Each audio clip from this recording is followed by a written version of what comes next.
Hello, and thanks for tuning in to Ukraine Update from Compass Media. I'm your host, Finbar Markey. Every week I'm joined by John Moran, former head of the foreign desk for the Irish Press, to look at what's happening in Ukraine and with the NATO-Ukraine-Russia war, what the developments have been over the last week. John's going to start off with an update over a few minutes, and from there we're going to discuss those subjects in more detail. Thanks for joining us again this week, John. What have you got for us? Okay, Finbar.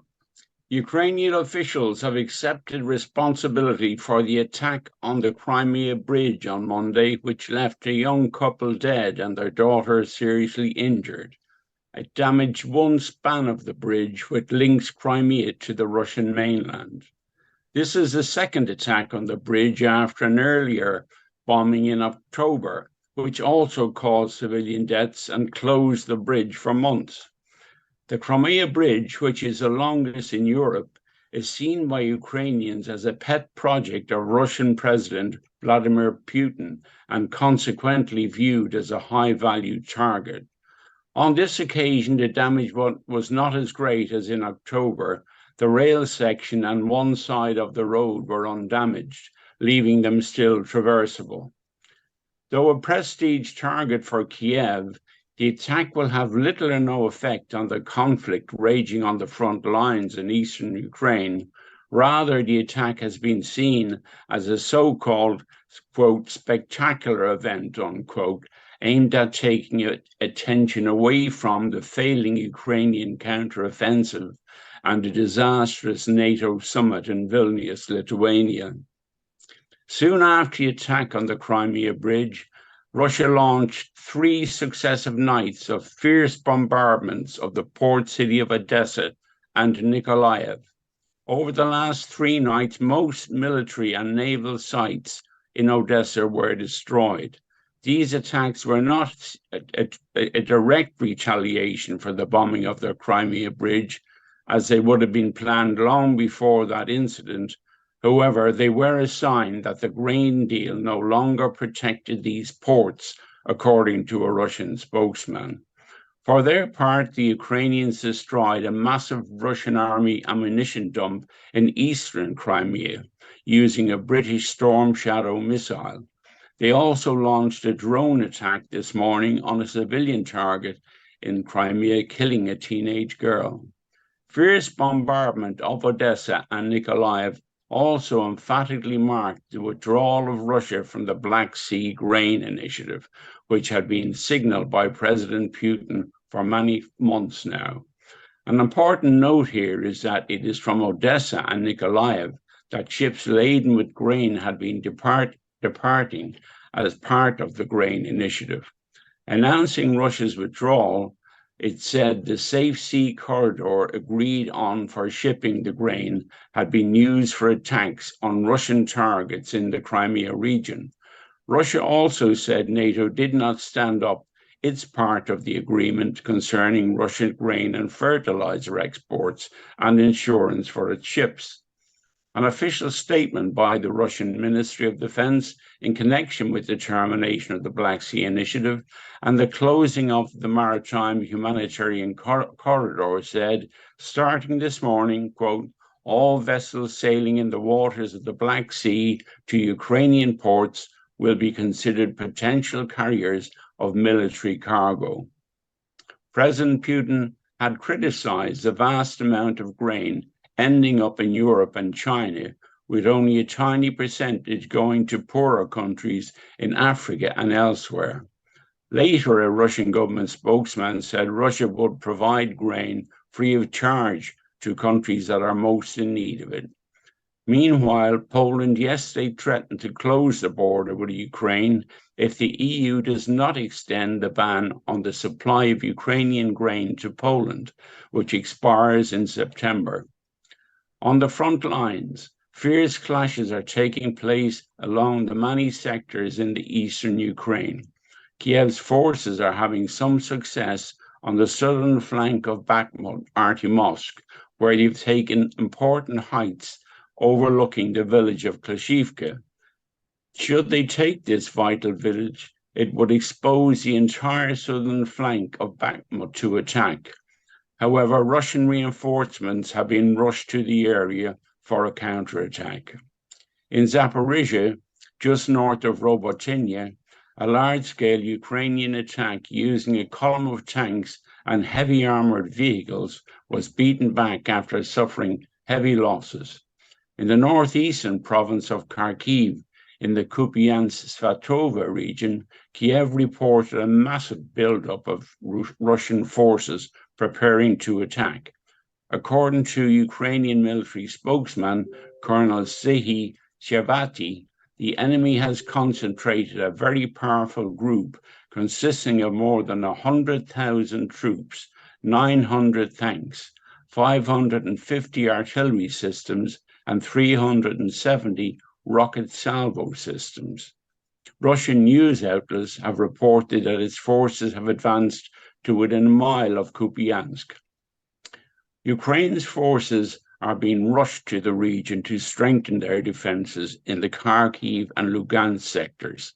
However, this will have the effect of thinning out Ukrainian forces in other sectors further to the south, in Donetsk and Zaporizhia. Now well into the second month of the Ukrainian counteroffensive, and despite using US cluster bombs, the position of the army is now increasingly dire, having failed to advance in most areas, having lost 25,000 men and 20% of its military equipment during the offensive. In an interview with the London Real channel, ex-Pentagon advisor Colonel Douglas Macgregor spoke of the heavy losses of the armed forces of Ukraine. He said Ukrainian forces are now afraid to launch new attacks against the Russian armed forces, and there are not many soldiers left. In the teeth of monumental losses of Ukrainian troops on the battlefield, and with nobody saying any more that Ukraine is winning, the NATO leaders of this war are still content in that banal phrase, quote, to stand with Ukraine for as long as it takes, unquote. In other words, to fight Russia to the last Ukrainian. Alas, this attitude means this generation of young Ukrainian men is being lost on the killing fields of eastern Ukraine. And after his decision to visit Kiev yesterday, the Taoiseach Leo Varadkar can now be numbered in the banal NATO category, regurgitating that exact phrase. The visit also provided some useful pro-NATO propaganda to chip away at Ireland's pro-neutrality position. In other news, Latin American and Caribbean leaders, CELAC, met over 2 days with EU leaders. In response to an EU request to support Ukraine, CELAC countries demanded that the EU first compensate them for their colonial past. Spain had sought an invitation for President Zelensky to attend, but this provoked strong resistance, after which he refused to participate. At the summit, pressure from the EU to condemn Russia was strongly resisted. One interesting outcome of the summit is that following a request from the EU side, Argentina agreed to delay joining the BRICS, which they applied to join more than a year ago. Meanwhile, President Putin has announced he will not travel to next month's BRICS summit in South Africa.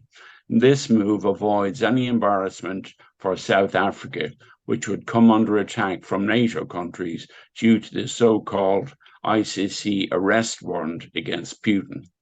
Foreign Minister Sergei Lavrov will attend in his place. At least 26 countries have now applied to join the BRICS.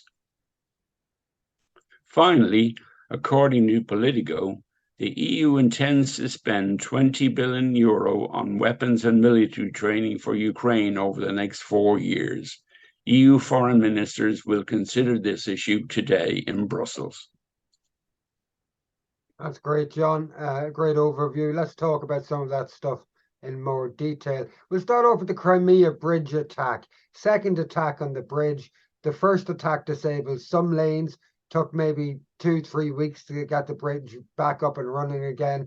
The damage seems to be less this time. Is that right? Oh, it is less, yeah, because part of the road is still traversable. and the rail section has been untouched completely by it. So it's not nearly as severe as it was the last time. I mean, basically, it's a prestige target, and it's in the old idea of having a spectacular to take the eye off all the negative things that are happening elsewhere, like on the front lines or like in Vilnius. And there was, it looks like the tet for tet has been that Russia has hit targets in Odessa and Nikolaev, which are Black Sea ports that are controlled at the moment by Ukraine and by the Kiev government. The Russian government have announced, and the MOD have announced, that these targets were planned a long time ago, that this was planned.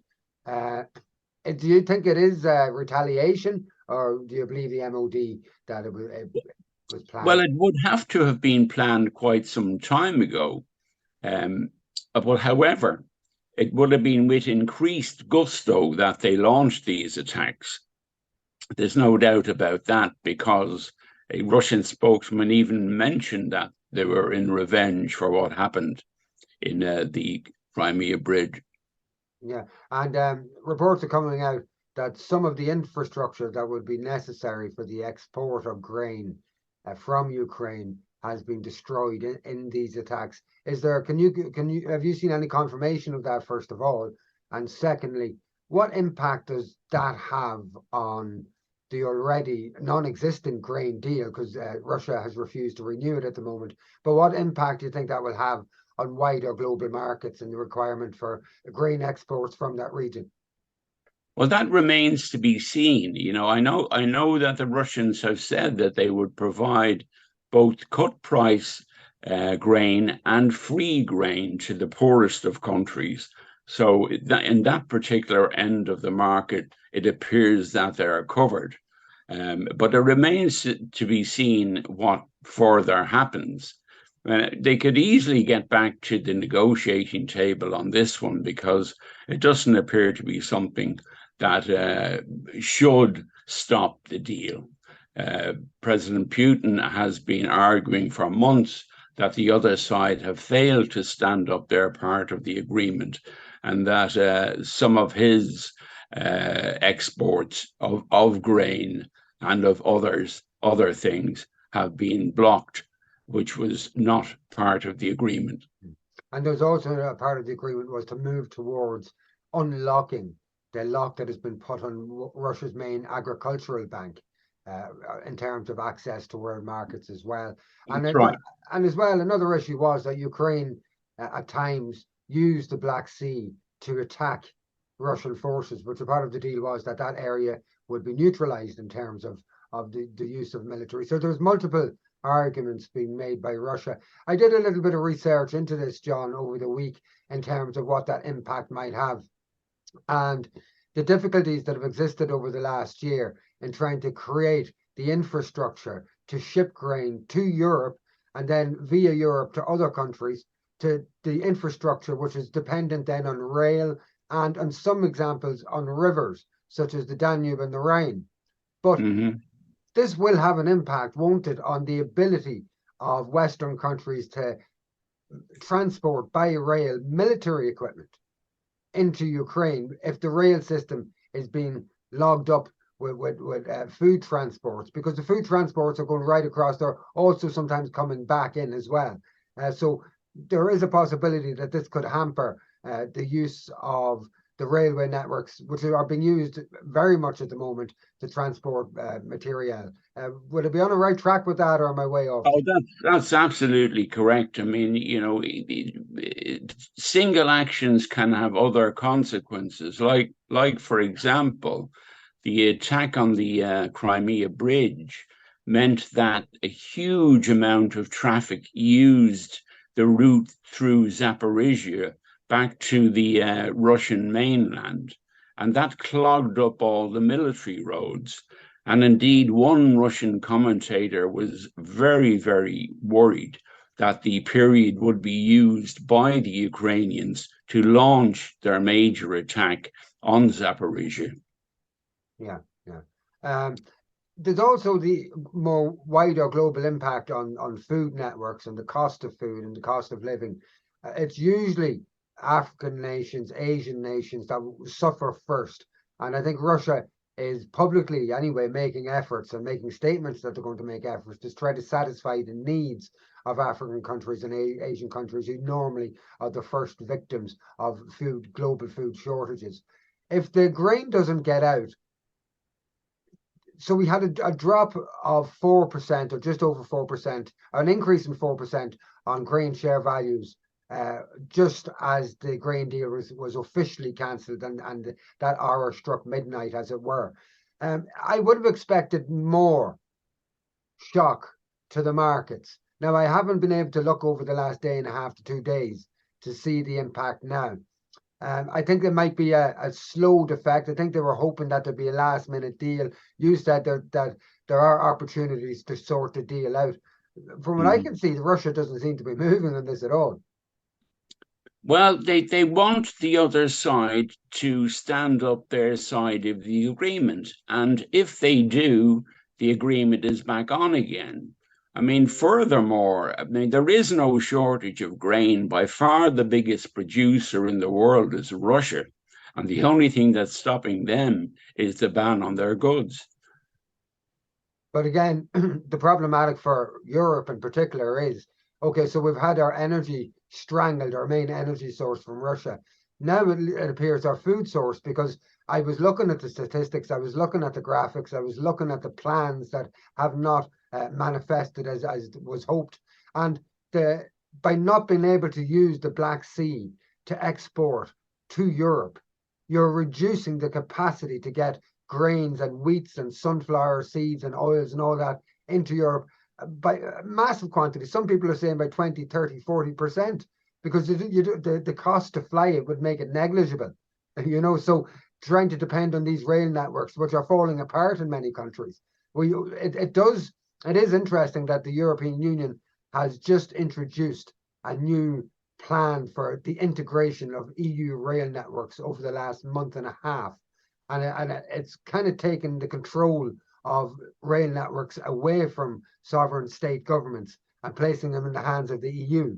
And this is quite interesting from the point of view of this international politics, military material transportation, things like that as well. But it's something to be watched, I think. And I think we can all expect to be paying a lot more for our grub into the future.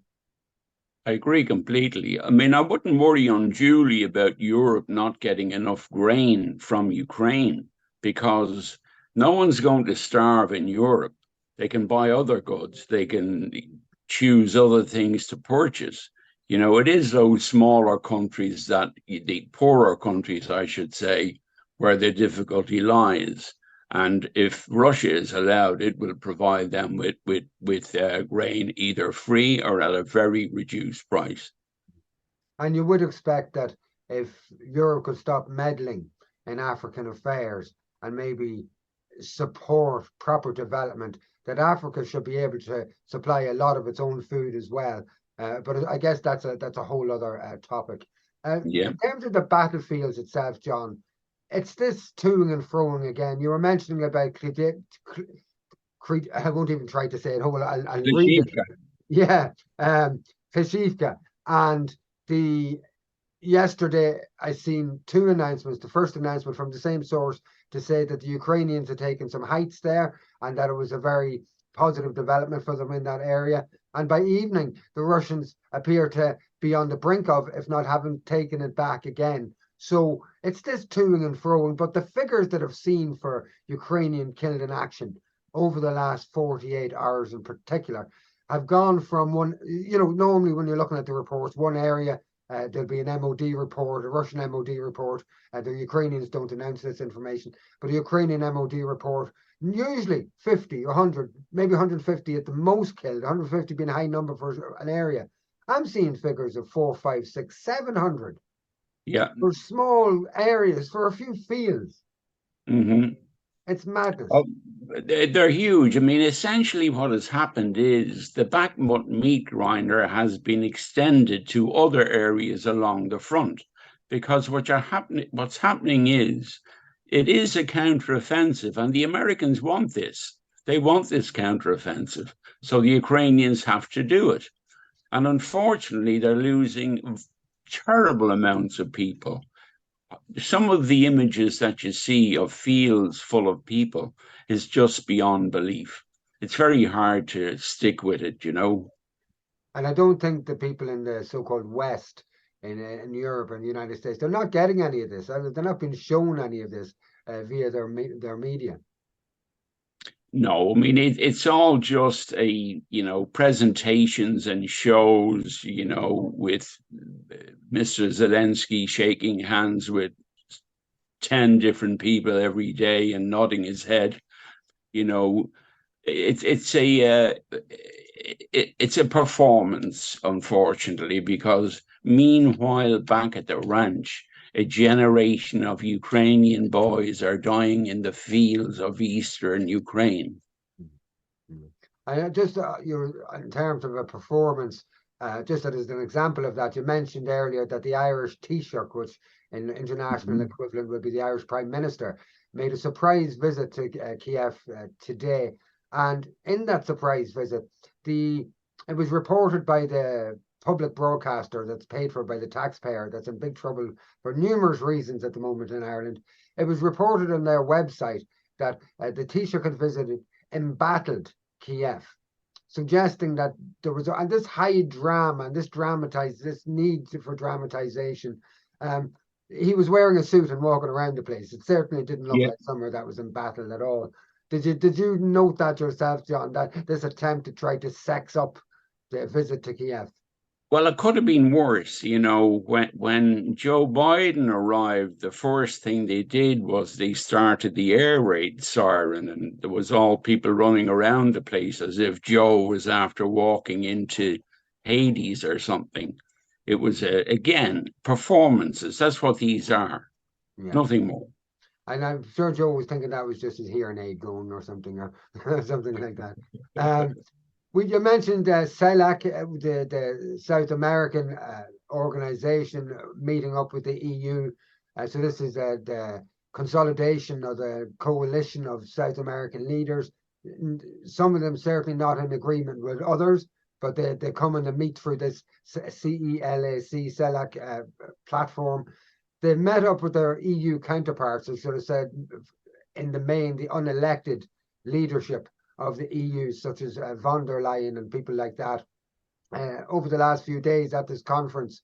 John, what do you take from the conference and the meeting between the EU and CELAC? It was a very interesting clash because the EU hasn't taken any interest in Latin America, except in the recent past where the German Prime Minister was sent running over there to see could he get weapons for Ukraine there.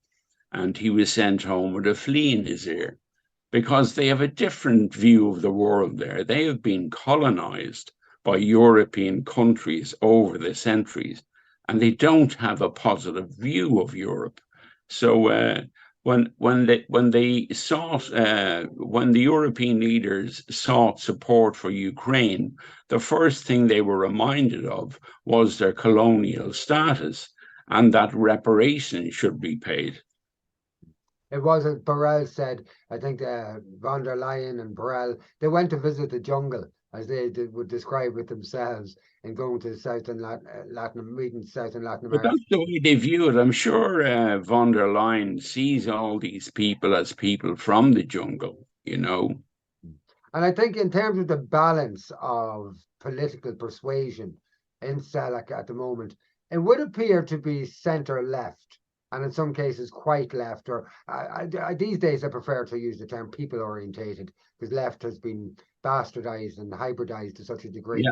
But people and citizen-orientated governments. Argentina is not one of those governments, and they were really playing the hand on the part of Ukraine and Zelensky to firstly get Zelensky to be able to attend the conference, or at least do a presentation via some link at the conference, but also to have a condemnation of Russia and to give support to Ukraine in statements.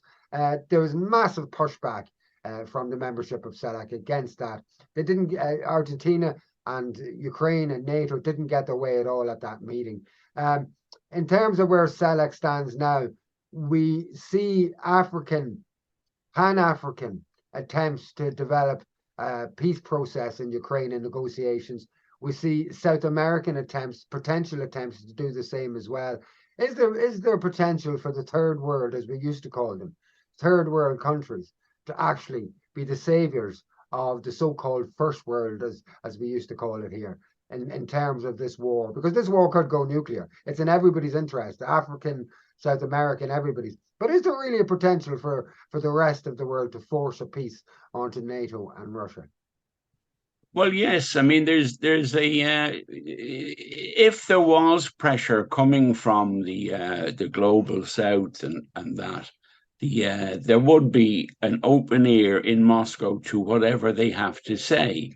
Now, it wouldn't be just coming to them saying, "I think the war should stop now," but ideas that would help stop the war. If they come up with some ideas for that, Russia would find it very hard to not to listen to anything coming from that particular quarter.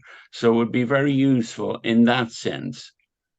Isn't there stark reality that Zelensky has entrenched himself so much in his position that he can't backtrack, and that it would have to be somebody else? Well, Like, in terms of conditions, you know what I mean? There's some conditions that you can say, okay, we propose X, Y, and Z. But there's other conditions that can't be proposed. They have to occur. And I think one of them is that Zelensky needs to go. Yeah, well, I think there is a creeping understanding. It's slow, but I can see it coming. I've seen evidence for it, where there are those in the West, some Western publications, who have now stated that this war may not end the way we thought it would, and which it doesn't surprise me that they come to that conclusion, but it's a pity that it took them so long. It's only political pressure that stopped them coming to that conclusion long ago. But there seems to be a key few nuts in the Biden administration in particular, and then in Ukraine. I'm seeing more and more signs of internally in Ukraine unrest and dissatisfaction with things, and people starting to realize what's going on. But you have these key few nuts who have it would appear, have a tight control over what's going on, and it's working for them. And how do you crack those nuts? Because no peace is going to happen while those guys are in power.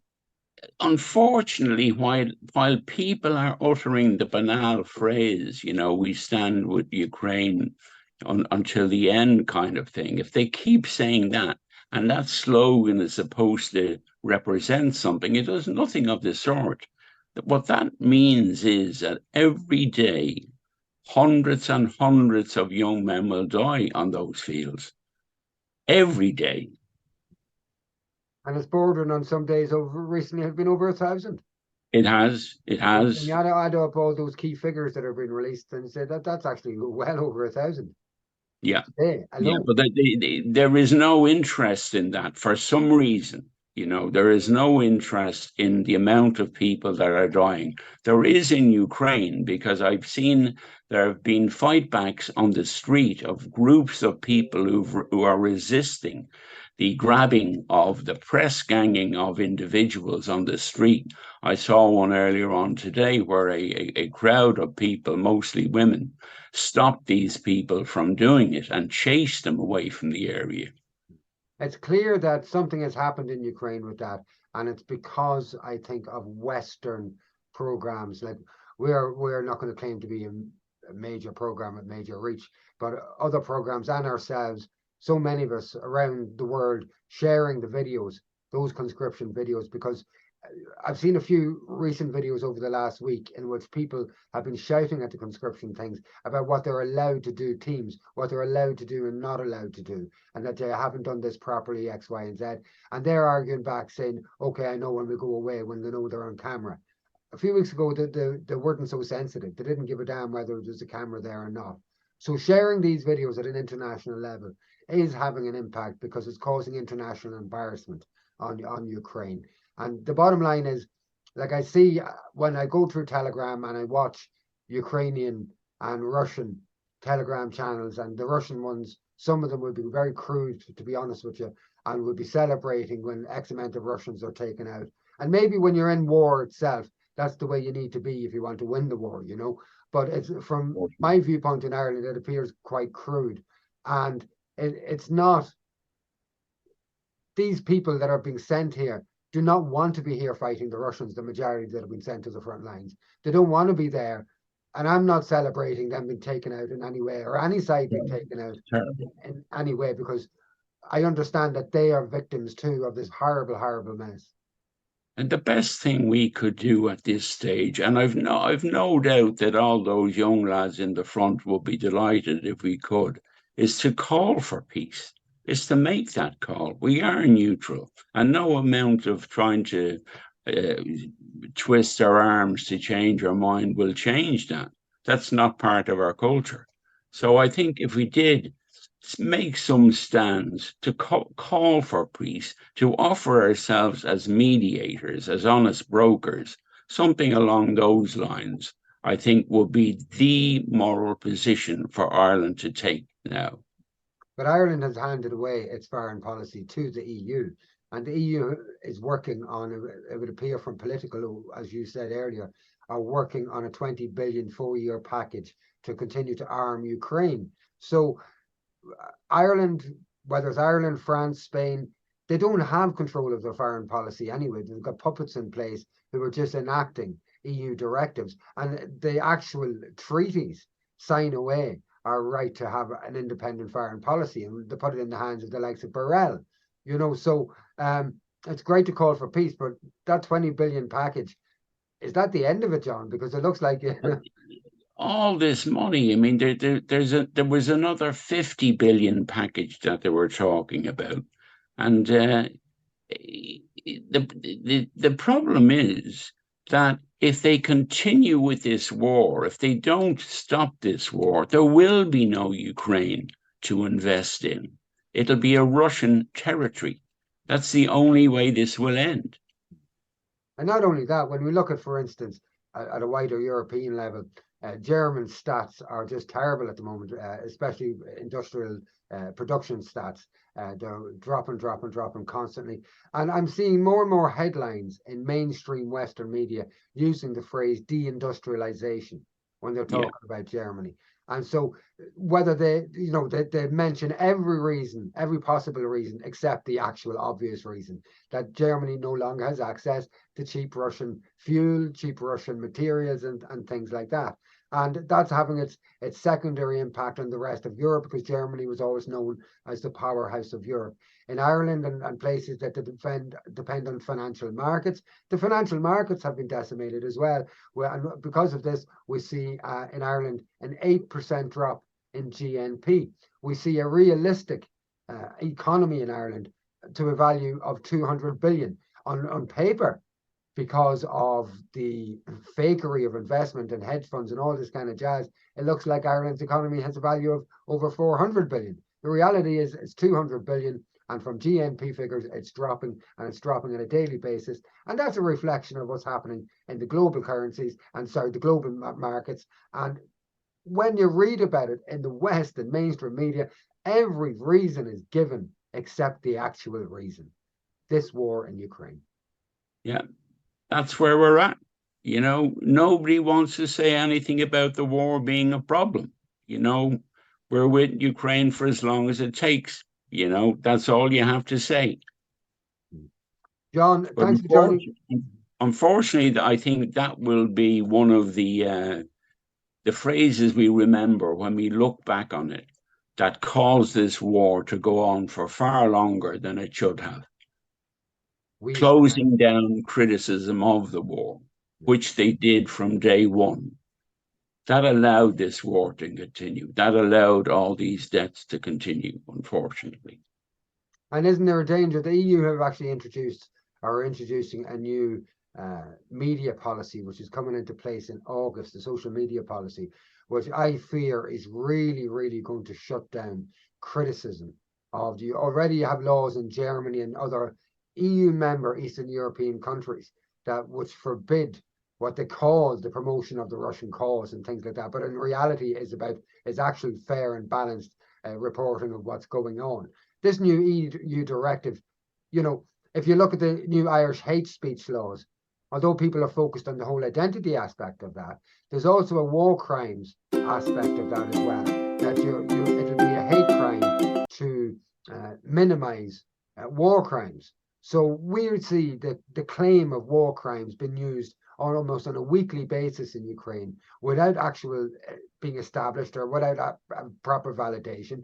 We see the international organizations that have traditionally been emboldened with and given the most respectful task of establishing whether a war crime has occurred or not. We're seen to be taken over by NATO operatives, and we saw that very much in Syria.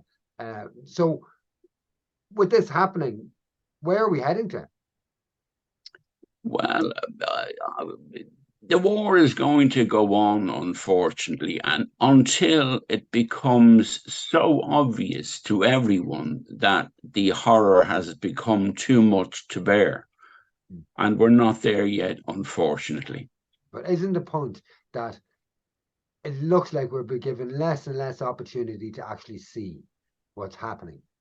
And it's been closed, our vision and our view, for most people who don't have the time or the knowledge or the will to make a real effort to find out, that it's been closed down more and more.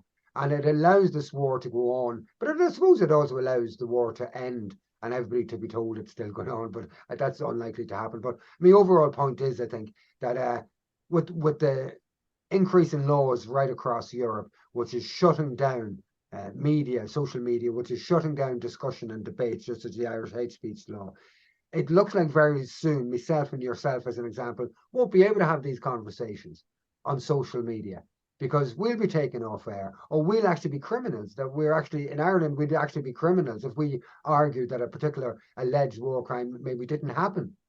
We would end up to be criminals if we said that was propaganda. You know, so it's a fearful situation, but all of these problematics, economic, social, all these kind of things, freedom aspects as well, they're all very much linked to Ukraine. And that's the overall point.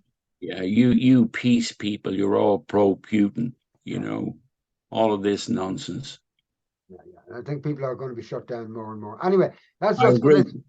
That's us for this week, John. Thanks for tuning in, everyone. Like, share, subscribe where you can. We're battling the algorithms. Thanks for joining us again this week, John. My pleasure as always, Finbar. And we'll be talking to you next week, folks. Night night.